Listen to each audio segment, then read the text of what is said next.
बाढ़ हो चाहे प्रलय हो, चाहे अंधियारी रात हो, चाहे घना घोर वर्षा हो, वह बेचारी इस क्रम को जारी रखे अपनी श्रद्धा और शक्ति के अनुसार। ठीक है। अत्रि जी वशिष्ठ के व्यास जी के रहने पर नहीं था, नहीं, तो बेचारे जब चले गए तो उनके इस सत्कर्म के संकल्प को आचार्य सर्वात्मानंद जी ले लिए। अब जब वो ले लिए तो उनका देखी देखा धर्मानंद भी उसमें आगे बढ़ गए।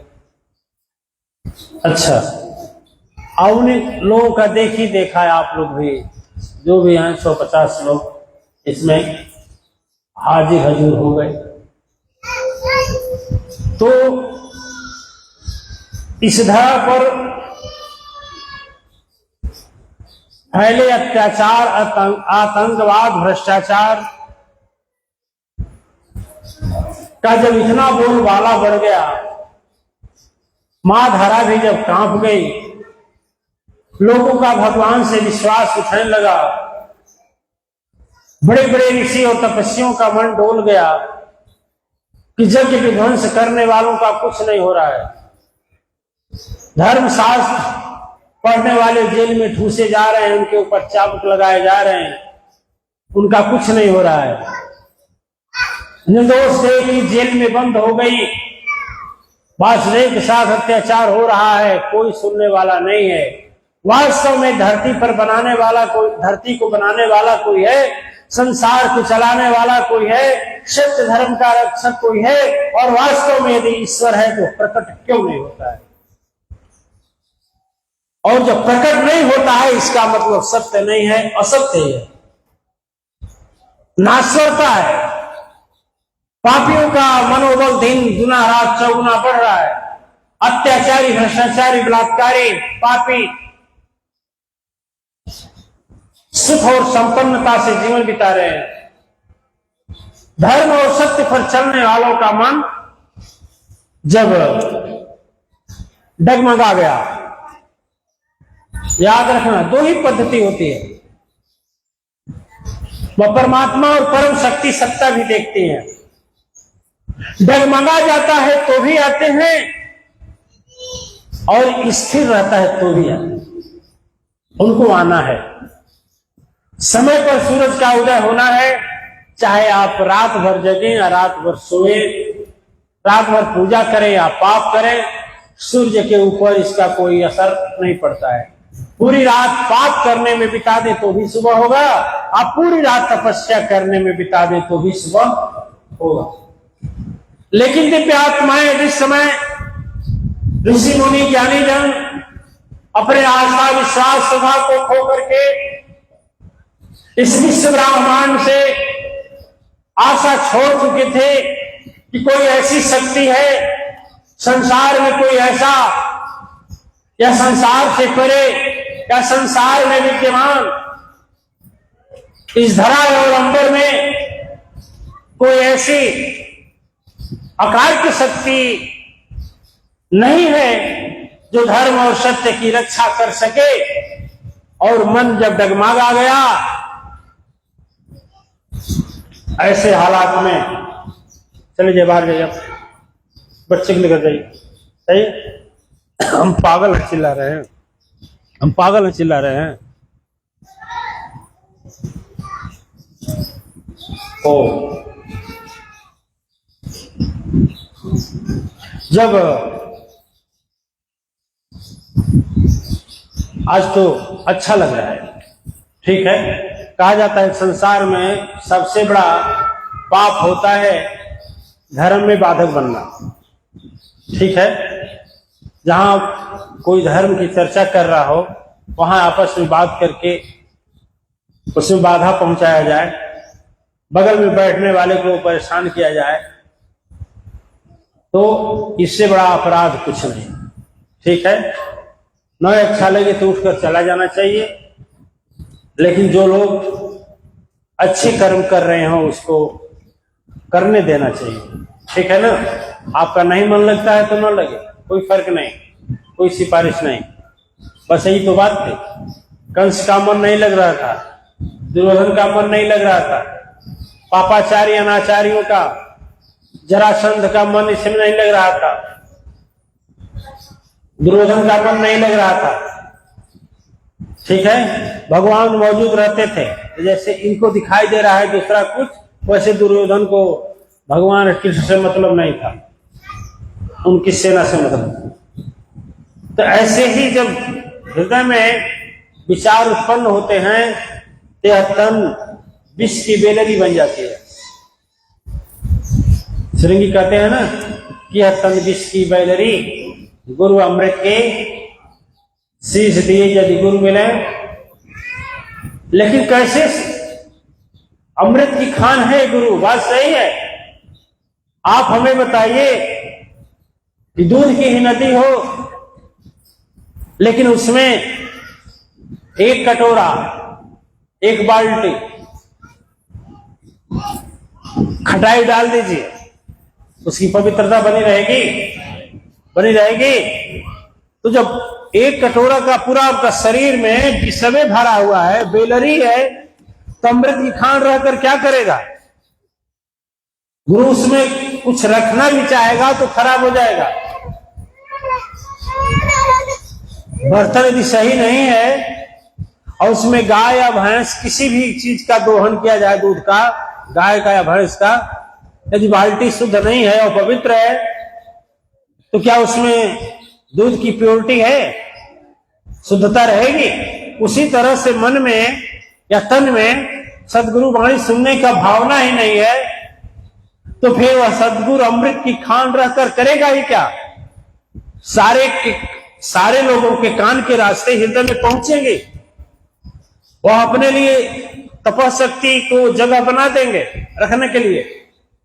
लेकिन जिसका दिमाग और मन इधर उधर नाच रहा है, भ्रमण कर रहा है, वो अमृत के खान से कुछ पाएगा कि खाली जाएगा? बोलिए। हम लोग भी सदगुरु के आश्रम में रहते थे, एक एक सांस रोक कर सुनते थे इसके बाद क्या होगा। ठीक है, आज भी सदगुरु के यहां जाते हैं हम लोग, बड़े मुश्किल से आधे घंटे का रात में समय मिलता है, ऐसा किसी तरह से पहुंचते हैं सदगुरु के पास। तो आज भी एक एक शब्द को, यदि एक शब्द छूट गया दिमाग ध्यान से, तो हम मान लेते हैं कि हमारे पूर्व जन्म का पाप था या मेरी कमी थी। ठीक है, तो दिव्य आत्माएं, आज का दिन बहुत पावन दिन है। आज का दिन याद दिलाता है पाप के उन जंजीरों को। आज का दिन याद दिलाता है जन्म जन्मांतर से इकट्ठा की हुई और विशाल पहाड़ के समान अपराध की गठरी को। आज का दिन याद दिलाता है सत्य और धर्म के लिए संघर्ष कर रहे उन महान तपस्वियों का, कि यदि सचमुच पापियों के पक्ष में पाप का विशाल भंडार आ गया और सत्य धर्म पर चलने वालों का साहस से मिला गया, तो ऐसे हालात में प्रभु को स्वयं इस धरती पर आना होता है। आज का दिन यह सबक देता है, आज का दिन हम सब लोगों को समझाता है, आज का दिन यह बताता है कि कितना हो बड़ा अपराधी बन जाओ, कितना हो बड़ा अत्याचारी बन जाओ, कितना हो बड़ा क्रूर बन जाओ, कितना हो बड़ा कसाई बन जाओ, कितना हो बड़ा लोगों को सताने वाला बहुत बड़ा, आज के शब्द में गुंडा बन जाओ, असाहित्यिक भाषा में राक्षस बन जाओ, संदुकड़ी भाषा में शैतान बन जाओ, कितना हो बड़ा बन जाओ, लेकिन याद रखो कि जिस समय वह घड़ा भर जाता है तो स्वयं विश्वनियंता परम शक्ति सत्ता पाप के घड़े को फोड़ने के लिए धरती पर आते हैं। वह आज का दिन, आज का दिन आप जैसे देवी देवताओं को साहस मिलाता है कि जब सत्य धर्म के पथ पर चलते हैं तो आप नहीं कल ऐसा दिन होगा कि जो सत्य मेरे पक्ष में होगा और मेरी विजय होगी। उदासी आपको छू नहीं सकती, आपको दुख स्पर्श नहीं कर सकता और सचमुच सत्य और धर्म के पथ पर चलने का हौसला सदगुरु के साथ बुलंद है, तो काल भी आएगा तो भी आपसे पूछेगा चलना है। क्या पूछेगा? आप बोलेंगे हाँ अब चलिए, हमारा काम हो गया, जिसके लिए आया था वो काम हो गया। जब बोलेंगे तब आपको लेकर चलेगा। सत्य में वो शक्ति है, धर्म में वो शक्ति है, तपस्या में वो शक्ति है। दिव्य आत्माएं, कोई महान होता है तो तपस्या के बल से होता है, कोई बड़ा होता है, कोई सुख शांति पाता है तो अपने सत्य धर्म पर चलने के कारण होता है, कोई महान बनकर पूजा जाता है तो अपने सत्य धर्म रक्षक के बल पर पूजा जाता है। मैं आपसे पूछना चाहूंगा, आप लोग भगवान श्री कृष्ण के जन्म के महाउत्सव में इकट्ठा हैं।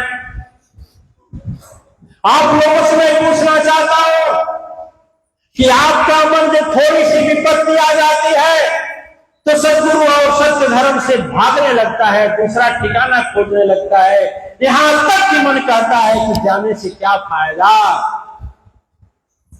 ठीक है, समझ रहे हैं? आपका अभिमान बोलता है क्या फायदा।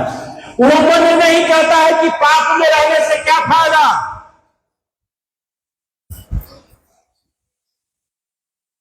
ठीक, मन आपको राजी भी कर लेता है कि चल अब यहां से नहीं, दूसरे गुरु के पास चल, दूसरे के पास जाता है, तीसरे के पास। मैं आपको एक बात बताऊं, हमें बताइए, ये तो पता नहीं है कि किसको कितना दिन रहना है, कि पता है? पता है आपको? कोई हाथ ऊपर करे जिसको पता है कि हमको इतना दिन रहना है। आपको पता है दीदी, चश्मा वाली, पता है आपको कई साल रहना है, कई महीना रहना है, कई वर्ष रहना है, कई वर्ष रहना है? नहीं पता। कन्फर्म? जब कन्फर्म पता नहीं है कि आपको कितना दिन रहना है तो आपको ये भी पता है कि आपको जिसके लिए भगवान या मां धरती पर भेजी वो काम पूरा कर लिए कि नहीं कर लिया? पता है कर लिए? आशा पर जी रहे हैं ना, कभी बहुत दिन जीना है, ठीक है, बहुत दिन जीना है। लेकिन खैर जो समय है उसी में से हम बताएं आपसे। ये बताइए,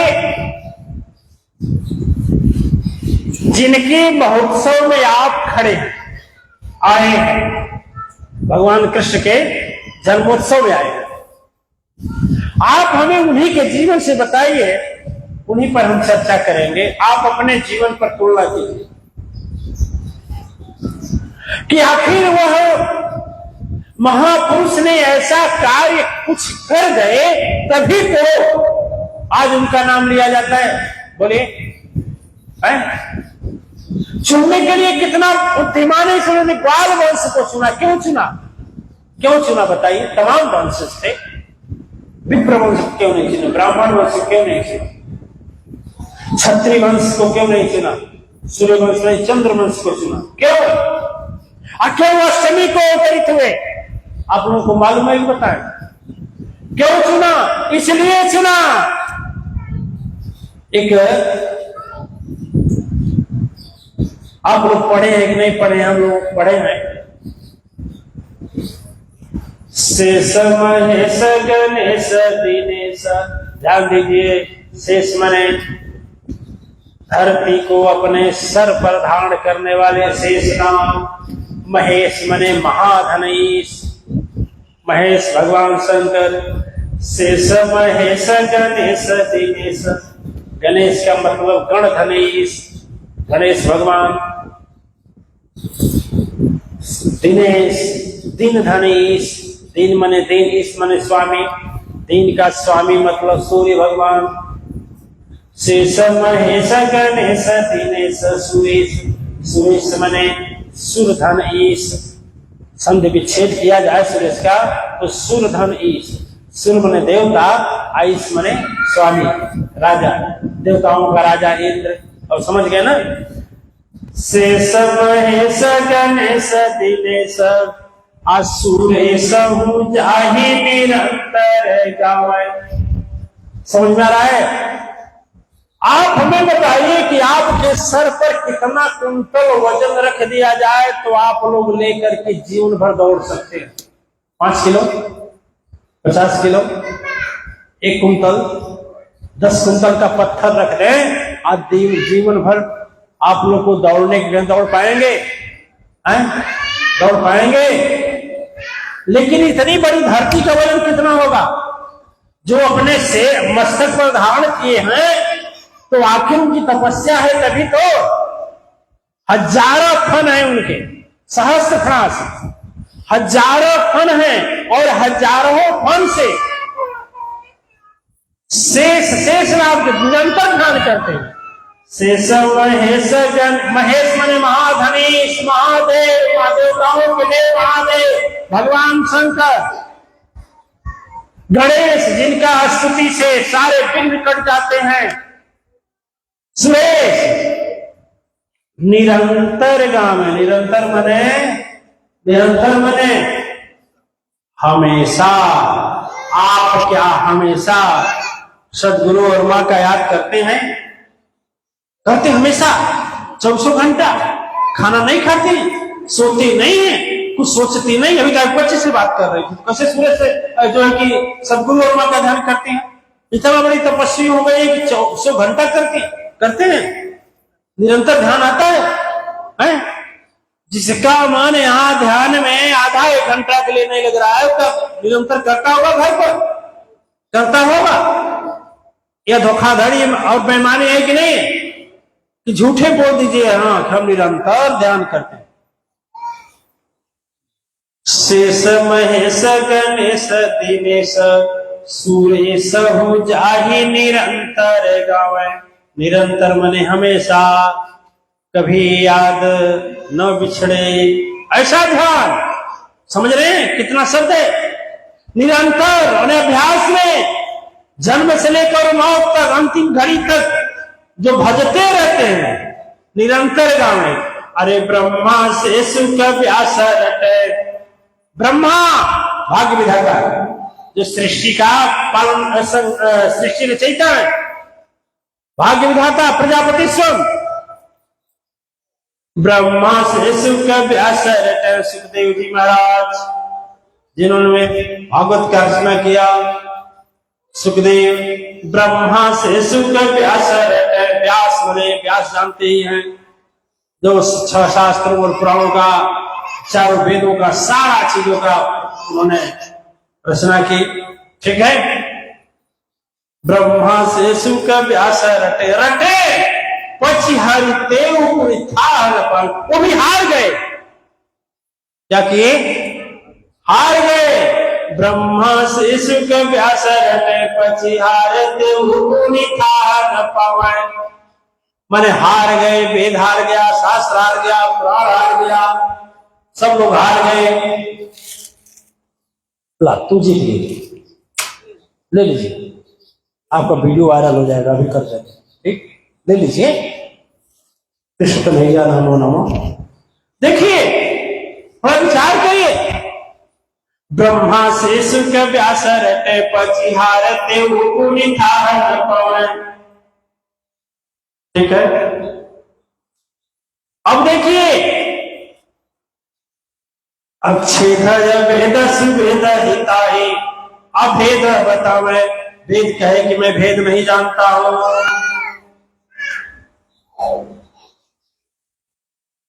वेद क्या कहता है कि मैं भेद नहीं जानता हूं। वो भी हार गए। अब नीचे की लाइन पर ध्यान दीजिए। अरे ताही मिल, ध्यान दीजिए नीचे का शब्द क्या कहता है। जिसके विषय में कोई पार नहीं पार सका, नीचे पार नहीं कर सका, नीचे की लाइन क्या बोलती है? अरे ताही मिले हिरण की छोहरिया। बच्चियां, वासना नहीं प्रेम, दिव्य आत्माएं। यहां ध्यान दीजिए, पापी, कुतर्की, दुष्ट वासना से भगवान को जोड़ देते हैं, अपने माँ बाप को जोड़ देते हैं, तो हम आपको छोड़ेंगे? लेकिन प्रभु का यहां प्रेम है। ताही मिले हिरण की छोहरिया, छछिया भर छाछ पर नाच नचावे। सोच सकते हैं, जिसका ध्यान सुख ब्रह्मांड से करते देखा, जिसके कोप दृष्टि से सकल विश्व को कांपते देखा। सोचिए, जिनकी भ्रुकुटी एक दृष्टि से स्वयं हिमालय पिघलते देखा, वह प्रभु, वह प्रभु। ताही मिले हिरण की छोहरिया, छछिया भर छाछ पर। छछिया जानते हैं किसे कहते हैं? छछिया जानते हैं? नहीं जानते। छाछ जानते हैं? जो दही आप लोग मथे हैं कि नहीं? कोई मातृ शक्ति का जन्म यदि यदुवंश घराने में हुआ होगा, चाहे वैसे जो घर के गाय भैंस होगी जिसके, वो जानती होंगी। दही की साड़ी उतारा जाता है तो उसको मथा जाता है, तो उससे निकलता है, क्या निकलता है? अब घी नहीं निकलता है। हाँ, वही छाछ, वही छाछ। ठीक है, भगवान छाछ क्यों पसंद करते थे, घी क्यों नहीं? कारण था, छाछ निर्बल होता है। छाछ को मैं कहता हूं धो, पानी में घुलेगा नहीं, छाछ का शरबत जैसा बनेगा। बोलिए, वो इकट्ठा हो जाएगा, है कि नहीं हो जाएगा? निर्बल होता है। तो उसी तरह का जम्मन हो जाता है, भगवान उसी को खाते हैं और वही भगवान को पाता है। तो निर्बल मन सोई मोहि पावा। तो ताही मिले हिरण की छोहरिया, छछिया भर। छछिया किसे कहते हैं? यह है ऐसे, इशारा देखिए ऐसे, ये जो चार अंगुली के यहाँ के इतनी दूरी पर जितना आ जाए मक्खन,